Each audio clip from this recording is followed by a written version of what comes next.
Bail దేనికంటారండి sir? ఒరే నెల్లూరులో వరదలు వచ్చినట్టు అంత షాక్ అవుతారేంట్రా? మనల్ని బెయిల్ పని బయట తీసుకురావాల్సింది వీడు మనతో పాటు జైలుకి వస్తాడేందిరా? ఏడ దొరికాడు ఆణిముత్యమా? నాకు మాత్రం ఏం తెలుసు వచ్చిన తర్వాత తెలిసిన ఆణిముత్యం స్వాతిముత్యం. ఎందుకురా మీరు టెన్షన్ పడి నన్ను టెన్షన్ లో పెడతారు? కేసు వదిలేయండి, మర్చిపోండి. కేసు గురించి మర్చిపోండి అమ్మా.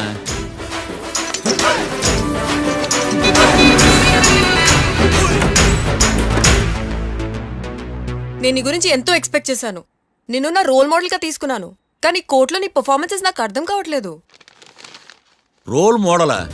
నా పర్మిషన్ లేకుండా నన్నెందుకు రోల్ మోడల్ గా తీసుకున్నావు? చూడమ్మా, లా చదివితే లాయర్ అవుతావు, నన్ను ఫాలో అయితే ఫూల్ అవుతావు. ముందు నువ్వు కూర్చోమ్మా, కూర్చోమ్మా. రాకిని కళ్యాణ్ని విడిపిస్తావని నేను తీసుకొస్తే నువ్వు వాళ్ళతో పాటు జైలుకి వెళ్ళడం ఏంటి? Intelligent question. నాకు సమాధానం కావాలి. చూడమ్మా, కోర్టులో ఎలా ఉండాలో ఒక్కొక్క లాయర్ ఒక్కో దారి ఎంచుకుంటాడు. నేను ఈ దారి ఎంచుకున్నాను. నేను కూడా లా స్టూడెంటే కదా మావయ్య, నన్నేమైనా హెల్ప్ చేయమంటావా? ఒక పని చేయి, జడ్జి నాకు ఫైన్ వేస్తూ ఉంటాడు, నువ్వు ఫైన్ కట్టినా నిడిపిస్తూ ఉండు. అదే నువ్వు నాకు చేసే హెల్ప్. అది కాదు మావయ్య. అంతే. అంతేనా? Practice makes everyone's perfect. Okay?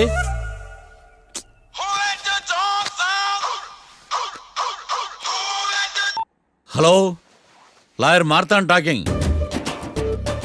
చెప్పండి. వస్తాను, షూర్. ఉంటాను. ఎవరు మావయ్య? అదేనమ్మా, లాయర్ ఏకాంతం లేడు. ఈ కేసులో ఏవో డౌట్స్ ఉన్నాయంట, తన ఆఫీస్కి నన్ను రమ్మన్నాడు. ఆల్రెడీ మనం ఫేమస్ అయిపోయామని పబ్లిసిటీ స్టార్ట్ అయిపోయిందమ్మా. ఆడి సంగతి చూద్దాంలే.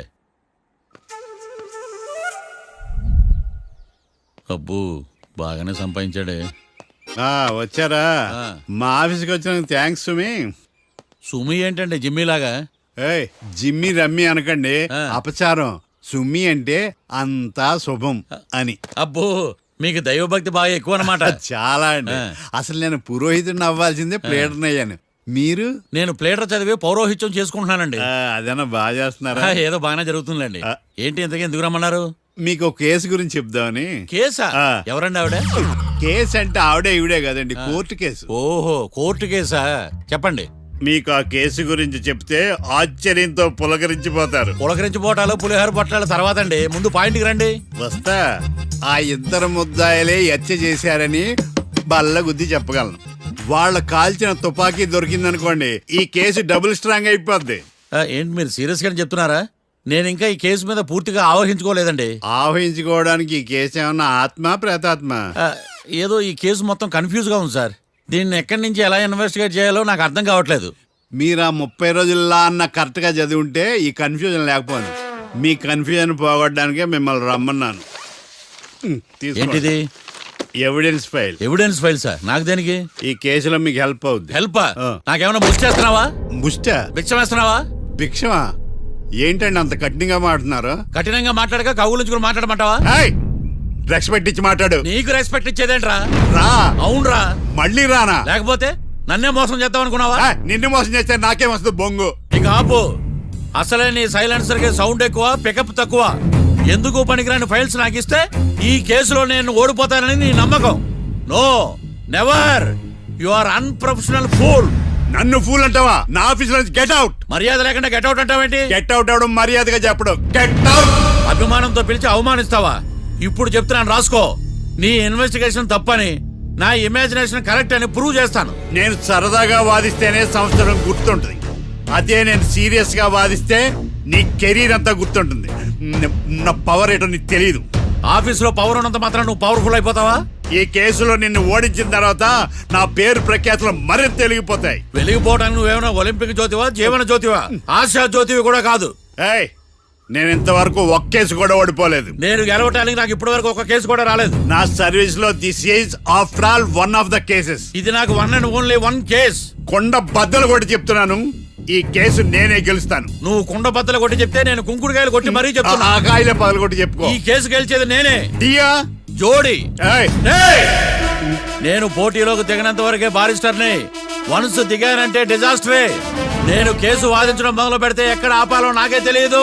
ఒక్కసారి నా ఆచారం పక్కన పెట్టి బరిలోకి దిగానంటే నీ గ్రహచారం మారిపోతుంది. నన్ను కేసు వాదించకుండా ట్రై చేయి. లేదంటే నువ్వు ఓడిపోవటానికి వెయిట్ చేయి. నువ్వు ఈ కేసు గెలవడం ఇంపాసిబుల్. ఇంపాసిబులా? ఇస్త్రీ పెట్టా. ఈ కళ్ళలో వేడి చూసావా? నా ఒళ్ళు ఎలా కాలిపోతుందో చూసావా? థర్మామీటర్ టచ్ చేస్తే పగిలిపోద్ది. జ్వరం వచ్చిందేమో చూపించుకో. ఏయ్, ఏయ్, ఇప్పుడు చెప్తున్నా గుర్తుపెట్టుకో, ఈ కేసు గెలిచేది నేనే. అది చూద్దాం. ఈ డైలాగ్ లో కొంచెం ఫోర్స్ తగ్గింది. ఈ కేసు గెలిచేది నేనే. వీడేరా వీడే మా తండం లాయర్ వీడే పాడంటే పాడే సది సంటి పాటు లేటే వీడేరా వీడే మా తండం లాయర్ వీడే. చిచ్చి, వాడికి ఎంత ధైర్యం అమ్మా! నన్నే పిలిపించి ఇన్సల్ట్ చేస్తాడా? ఏమైంది మావయ్య? ఎందుకు ఇంత ఫ్రస్ట్రేషన్ లో ఉన్నావు? ఏం జరిగింది? వాడు కన్సల్టింగ్ అని పిలిచి నన్ను ఇన్సల్ట్ చేస్తాడా? వాడికి నా రిజల్ట్ ఏంటో చూపిస్తానమ్మా. అసలు ఎందుకు రమ్మన్నాడు? ఎవిడెన్స్ ఫైల్స్ కోసం. ఎవిడెన్స్ ఫైల్సా? ఆ మరేవి? తీసుకోలేదు. ఎందుకు తీసుకోలేదు? అలవాటు లేదు. ఏంటి? వాడు ఎవిడెన్స్ ఫైల్స్ ఇస్తే నేను తీసుకోవాలా? వాడు సుమతి శతకాలు. ఎవిడెన్స్ ఫైల్స్ తీసుకోలేదా? లేదు. తీసుకోలేదా? అరిగిపోయిన గ్రామ్ ఫోన్ రికార్డులుగా 100 సార్లు అడుగుతావేంటమ్మా? అక్కడ నా జరిగింది సన్మానం కాదు, అవమానం. కోర్ట్ రూల్స్ ప్రకారం ఎవిడెన్స్ ఫైల్స్ తీసుకోవాలి. ఎవిడెన్స్ ఫైల్స్ చూస్తేనే కదా కేసు ఏంటో అర్థమయ్యేది. కోర్టు రూల్సా?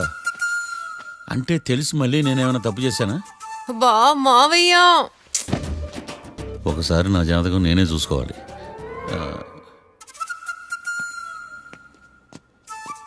అమ్మ కీర్తి, నువ్వేం బాధపడకు. ఆ ఫైల్స్ తీసుకొచ్చే బాధ్యత నాది. బావా బావా, వినపడతాను చెప్పా. ఈ మధ్య జైలుకి పోయిన వాళ్ళందరూ బాగా ఫేమస్ అవుతారా? ఈ లెక్క మనం కూడా ఫేమస్ ఫిగర్సే బావు. రే, ఫేమస్ అవ్వాలంటే ముందు రిలీజ్ అవ్వాలిరా. ఆడి వల్ల మనం వీపీలో ఫేమస్ అవుతున్నాం. కరెక్టే బావా. వాడు కోర్టులో చేసే ఓవర్ యాక్షన్ వల్ల మనకి అబాయిసినట్టుంది. కేరళకి వరదలు వచ్చినట్టు మన జీవితాల్లోకి వీడు వచ్చాడు. ఆడు హెల్ప్ చేస్తున్నాడు, ఆడే లా ప్రాక్టీస్ చేసుకుంటున్నాడు. నాకైతే ఏం అర్థం కావట్లా. ఛీ, వస్తారా బెయిల్ ఇస్తారా? అయ్యా, వాడైతే మనకి కేసులో గెలిపిస్తాడని నమ్మకమేలే. ఛీ. ఫస్ట్ డే నుంచి వాడిని మనం నెగిటివ్ గానే చూస్తున్నాం. అది కరెక్ట్ కాదు. ఒకసారి పాజిటివ్ గా చూద్దాం. నాకెందుకో వాడు మనల్ని కేసులో గెలిపించి మన జీవితాల్లో దీపాలు వెలిగిస్తారన్న నమ్మకం నాకుంది.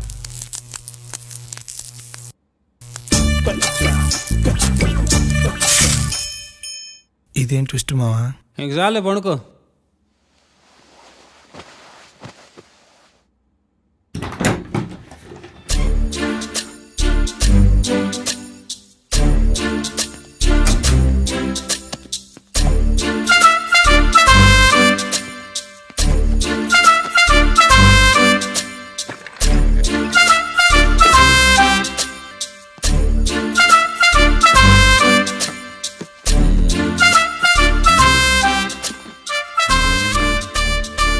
అమ్మయ్య, దొరికిందిలే దొరికిందిలే.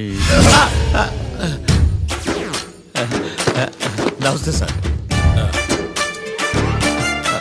ఇవి ఎవిడెన్స్ ఫైల్స్ కావా? మళ్ళీ దెబ్బడిపోయింది. జంగిలీ పనులు చేయడానికి సిగ్గులేదు నీకా? ఏమిటి సుమి, ఈ వేళప్పుడు నా ఆఫీస్కి వచ్చావు? ఓ, ఎవిడెన్స్ ఫైల్ కోసమా? ఇది సినిమా కేసులకు సంబంధించిన ఫైలు. లా ఒక్కింత లేదు, చదివాడు గాని. ఒక్కలో తమను పగలంటారా నీ బోందా? School పిల్లకాయ rubber మింగేసినట్టు గమ్మునుంటావేంది? మాట్లాడు. ఎవిడెన్స్ ఫైల్ ఇచ్చినప్పుడు తీసుకోకుండా ఇప్పుడు వచ్చి గుడిసాడు పనులు చేయడమేంది? అప్పుడు తీసుకోవాలనిపించలేదు, ఇప్పుడు అడగాలనిపించలేదు. అందుకే ఇలాగా. చూసారా సార్, సిగ్గు లేకుండా ఎంత మూర్ఖంగా మాట్లాడుతున్నాడు. ఈడొకడు సుమి సుమి అంటూ నా ప్రాణాలు తీస్తున్నాడు. సార్, ఆ. ఎప్పుడు నెగిటివ్ గానే మాట్లాడతారు, పాజిటివ్ ఉండదా? ఏం ప్లేడరో గొంతు లేస్తుందే. బ్యాట్స్మెన్ బౌలర్ కలిసి ఎంపైర్ని దెబ్బేసినట్టు మీ ఇద్దరు కలిసి నన్ను టార్గెట్ చేశారండి సార్. అసలు నువ్వు చేసిన పనికి పోలీస్ కంప్లైంట్ ఇవ్వాలి. ఈ విషయం బయటికి తెలిసిందనుకో పరుగు పోదు సార్. ఇది ఏమైనా బయటకు చెప్పుకునే విషయం అండి? పరువు వద్దని తెలిసినప్పుడు ఎందుకు చేశావు? నీ తెక్క దశలు చూస్తా ఉంటే నా రక్తం ఏరులై పారుతుంది. పెన్నా నదిలోనా కృష్ణా నదిలోనా సార్? చింత పిక్కల సాకులు చెప్పడానికి సిగ్గులేదు నీకా? సరే సార్, నేను బయలుదేరుతున్నాను. ఆగో, ఇదిగో ఏకాంతమో ఆ ఎవిడెన్స్ ఫైల్ ఇచ్చి వీడి పీడ వదిలించకూడదా? ప్లీజ్. సరే సార్. ఇట్లా అందరికి చెమటలు పెట్టించే వద్దురు. బెయిల్ అప్లై చేయొచ్చుగా. బెయిలా? దేనికి? బెయిల్ దేనికంటావేంది? బెయిల్ దేనికిస్తాడో నీకు తెలీదా? నీకు తెలుసా? ఒక్క లాయర్ జడ్జి అడిగే ప్రశ్న ఇదే. ముచ్చుకో మాలూం. మాకు మాలూం. అయితే అప్లై చేయొచ్చుగా. మీరు ఎప్పుడు పడితే అప్పుడు బెయిల్ ఇస్తే నేను తీసుకోనండి. నాకు అవసరమైనప్పుడే నేను తీసుకుంటా. ఇదిగో evidence file. Thank you sir. ఎవరి చేతనా చదివించుకో, బయలుదేరు. పైత్యానికి కూడా ఒక పద్ధతి ఉంటది, పిచ్చికి కూడా ఒక ప్రోగ్రెస్ ఉంటది. వీడిది పిచ్చో పైచ్చో అర్థం కావలేదబ్బా. ఎర్రి ఆ? వాడు చెప్పింది కరెక్టే అండి. ఆడికా మనక ఎర్రే.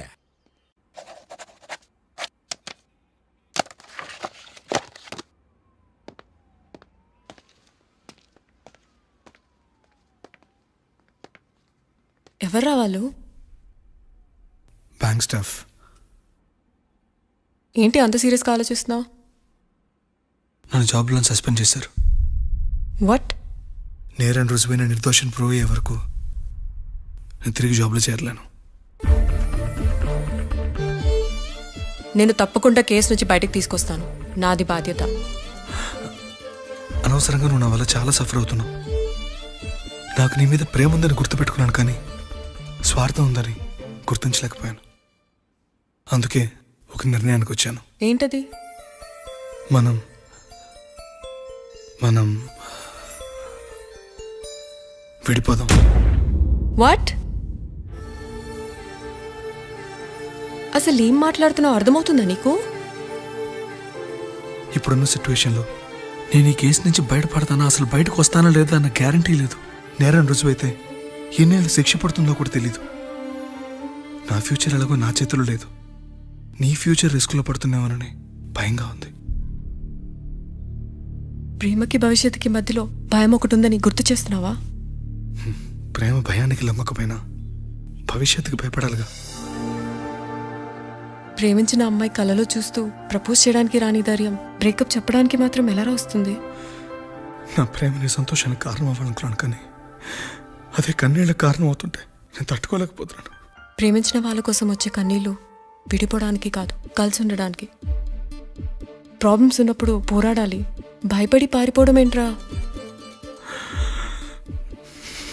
వేరు నువ్వక్కడ నేనిక్కడ ఎంతో దిగులైంది.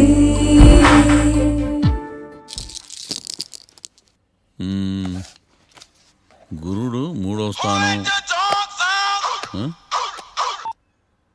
హలో, నేను లాయర్ మాట్లాడుతున్నా. ఓ మీరా? మీ అబ్బాయి జాతకం ఇప్పుడే సరి చేస్తున్నా. మీరేం టెన్షన్ పడకండి. మీ అబ్బాయి పెళ్ళికి మంచి ముహూర్తం పెట్టే బాధ్యత నాది. నన్ను నమ్మండి, ఉంటాను. ఎవరు మావయ్య ఫోన్లో ముహూర్తం పెడతానంటున్నారు? అదేనమ్మా, కొత్త కేసు ఒకటి వచ్చింది. టేకప్ చేసే ముందు మంచి ముహూర్తం చూద్దామని. కొత్త కేసు ఏంటి మావయ్య? ముందు నువ్వు కూర్చోమ్మా, అసలే ఎండను పడొచ్చావు. ఇంకేంటమ్మా కబుర్లు? ఇప్పుడు మళ్ళీ కొత్త కేసు దేనికి? ఉన్న కేసుకే బెయిల్ అప్లై చేయట్లేదు నువ్వు. చూడమ్మా, బెయిల్ తీసుకోవటం నాకు చేతగా కాదు. నా ఫస్ట్ కేసులో డైరెక్ట్ గా వాళ్ళు కేసు గెలిచాక బయటికి రావాలి. అంతేగాని బెయిల్ తీసుకుని బయటకు వస్తే నాకు అవమానం, నన్ను నేను తగ్గించుకున్నట్టు అవుద్ది. ఇది నా సెంటిమెంట్ అమ్మా. నేను ఫిక్స్ అయ్యా, నువ్వు కూడా ఫిక్స్ అయిపో. అంతే. అంతేనా? అంతే. Sir, snacks time. ఈసారి ఏ గుళ్ళోదిరా? గుళ్ళోది కాదు, మా ఇంటర్ కైప్సాం భజన జరుగుతుంటే 2 దండాలు పెట్టి 4 కప్పులు తెచ్చేసా. బయటికి వెళ్ళరా. చాలా బాగుంటాయి సావా. హలో, ఏందో ఈయన ప్రసాద్ తినే ప్రాప్తే లేదు. ఇది కూడా మనకే. ఏమ్మా, ప్రసాదం ఏమైనా తింటావా? అసలు నువ్వు ఎందుకు వచ్చావమ్మా? ఏం లేదు మావయ్య, మీరు ఇచ్చిన ఎవిడెన్స్ ఫైల్స్ ని స్టడీ చేశాను. మర్డర్ జరిగిన ప్లేస్కి వెళ్ళి ఇన్వెస్టిగేట్ చేసి ఈ కేసుకి సంబంధించిన నోట్స్ ప్రిపేర్ చేశాను. Very good. ఒక్కసారి నువ్వు ఈ ఫైల్స్ చెక్ చేస్తే ఈ కేసుకి హెల్ప్ అవుతుందేమో మావయ్య. అది అక్కడ పెట్టేళ్ళమ్మా, నేను తర్వాత చూస్తా కదా. ప్లీజ్ మావయ్య చూడండి ఒకసారి. అలాగేనమ్మా, అక్కడ పెట్టు. నువ్వు బయలుదేరు. రే, పాపకు ఒక ఆటో చెప్పు. ముందు ఈ జాతకం సంగతి చూడాలి. యువర్ ఆనర్, ఈ కేసు ఇన్వెస్టిగేషన్ సంబంధించిన పేపర్స్, ఫోటోస్, ఎవిడెన్స్ కాపీస్ ని కోర్టు వారికి సబ్మిట్ చేస్తున్నాను.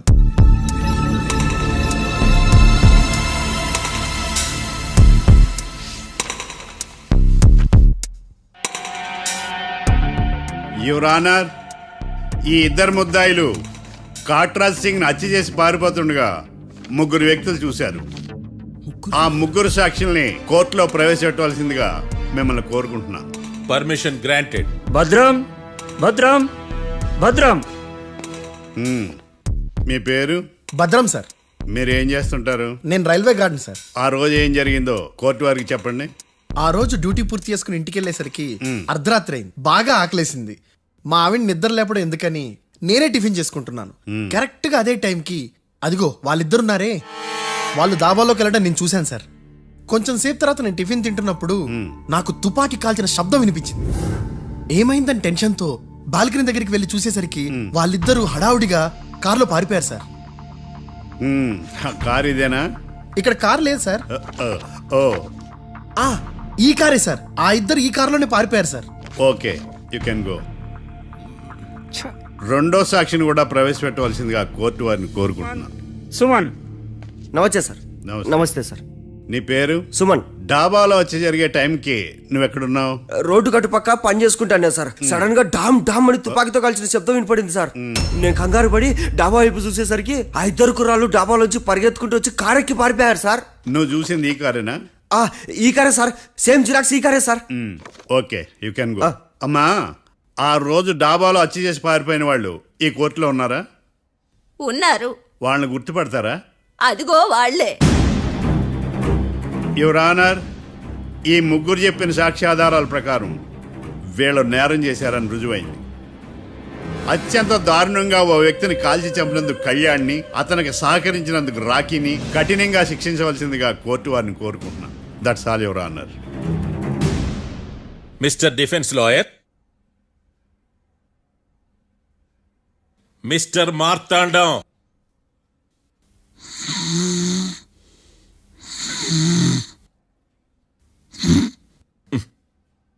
కోర్టులో నిద్రేందయ్యా?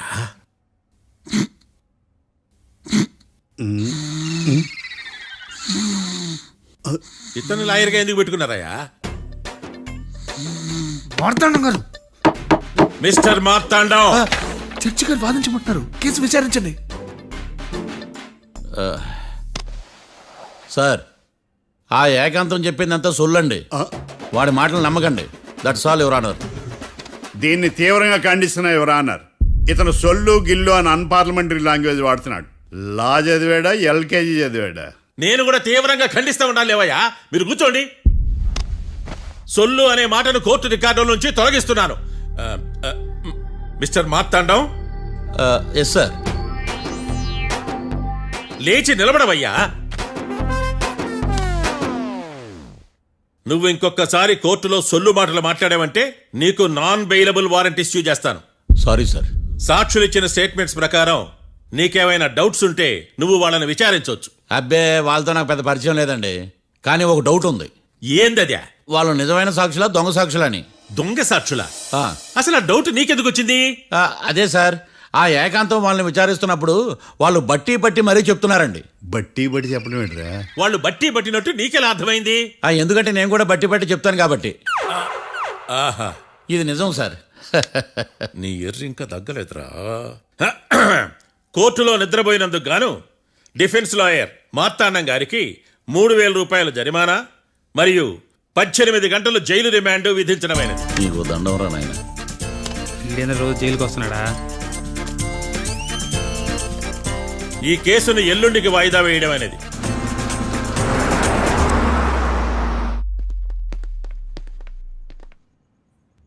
హాయ్.